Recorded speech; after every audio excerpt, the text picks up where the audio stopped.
Is breaking అంతోంది. హైదరాబాద్ కోటిలో జరిగిన కాల్పులు కేసును పోలీసులు ఛేదించారు. నిందితులను టాస్క్ ఫోర్స్ అదుపులోకి తీసుకున్నారు. జనవరి 31న కోటి ఎస్బీఐ దగ్గర నిందితులు కాల్పులు జరిపారు. 6 లక్షల దోపిడీ చేశారు.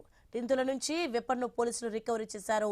2 నిందితులను ఉత్తరప్రదేశ్లో టాస్క్ ఫోర్స్ పట్టుకున్నారు.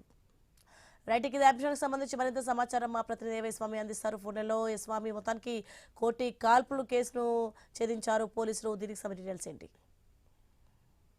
హైదరాబాద్ లో కోటి ఎస్బీఐ ఏటీఎం లో డబ్బులు డిపాజిట్ చేయడానికి వెళ్ళినటువంటి వ్యక్తిని ఉదయం పూటనే 2 దొంగలు తుపాకీతో బెదిరించి పై కాల్పులు జరిపి పారిపోయిన ఘటన హైదరాబాద్ నగరం నడుపున జరిగినటువంటి ఇష్యూ తోటి కూడా ఒక్కసారిగా సంచలనం రేపింది. గత కొద్ది రోజులుగా వారికి సంబంధించినటువంటి వేటను పోలీసులు కొనసాగిస్తున్నారు. వివిధ కోణాల్లో వారు ఆ రోజు ఆ డబ్బులు డిపాజిట్ చేసినటువంటి వ్యక్తి పైన కాల్పులు జరిపి అతని కాల్లో బుల్లెట్ దూసుకెళ్లింది. అక్కడి నుంచి వెహికల్లో వైపు 2 వీలర్ మీద పారిపోయి కాచిగూడ రైల్వే స్టేషన్ పరిసర ప్రాంతాల్లో డ్రెస్సులు మార్చుకొని అక్కడి నుంచి వాళ్ళు పారిపోయినట్టుగా గుర్తించారు. వాళ్ళ పైన వేట కొనసాగించినటువంటి హైదరాబాద్ టాస్క్ ఫోర్స్ పోలీసులు వారిని ఉత్తరప్రదేశ్ లో పట్టుకున్నట్టుగా తెలుస్తుంది. వారిని అదుపులోకి తీసుకొని ఈ రోజు మీడియా ముందు ప్రవేశపెట్టే అవకాశం ఉంది. దీంతో ఎస్బీఐ ఏటీఎం దగ్గర జరిగిన కాల్పుల ఘటనకు సంబంధించి 6 లక్షల దోపిడీ వెపన్ ని కూడా పోలీసులు రికవరీ చేసుకున్నారు.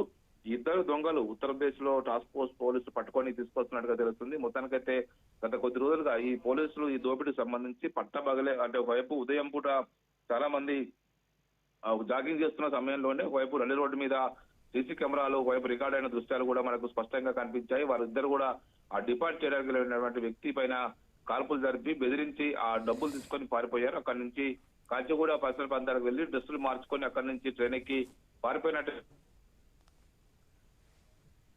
Right, thanks for the information Swamy.